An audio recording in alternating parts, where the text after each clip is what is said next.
Assalamualaikum warahmatullahi wabarakatuh.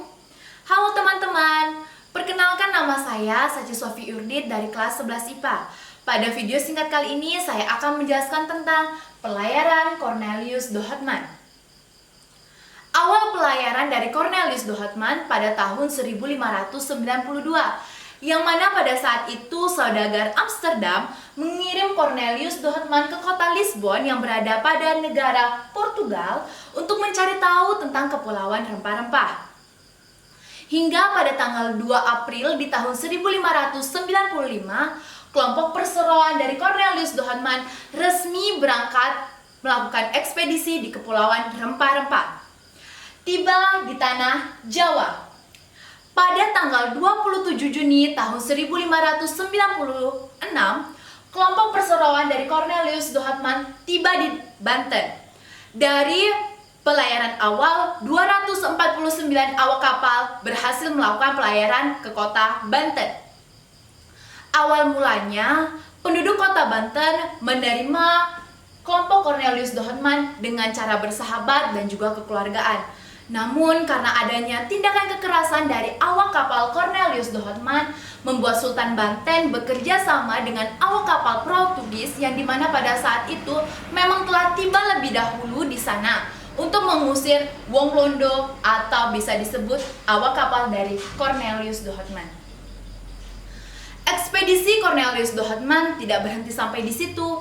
Ia pun melanjutkan ekspedisinya ke daerah utara, tepatnya di Pulau Jawa. Pada saat di Madura, kelompok Cornelius de Houtman tidak bisa melanjutkan ekspedisinya karena adanya pembajakan kapal di daerah sana.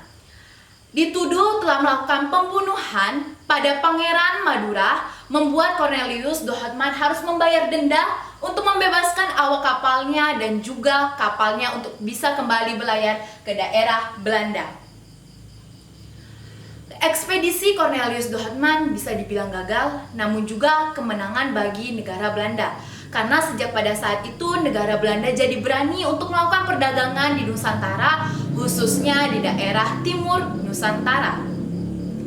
Tewas di Aceh.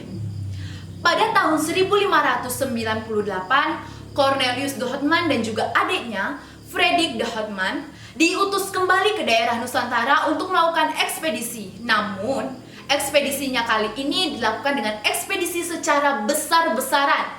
Bahkan armada-armadanya pun dilengkapi dengan senjata peperangan. Namun saat tiba di daerah Aceh, adanya hasutan dari Portugis membuat Sultan Aceh memberikan titah untuk mengusir kelompok Cornelius de Houtman, bahkan menyerang kapal Cornelius de Houtman. Pada saat penyerangan, Cornelius de Houtman dan juga awak kapalnya dinyatakan tewas, sementara adik dari Cornelius de Houtman yaitu Frederik de Houtman ditahan di penjara kerajaan Kesultanan Aceh selama 2 tahun. Dan selama 2 tahun itu pula, Frederik de Houtman membuat sebuah kamus Melayu Belanda yang merupakan kamus Melayu Belanda pertama dan juga tertua di Nusantara. Sekian penjelasan singkat saya tentang pelayaran Cornelius de Houtman. Kurang lebihnya saya mohon maaf. Wabillahi taufiq wal hidayah. Wassalamualaikum warahmatullahi wabarakatuh.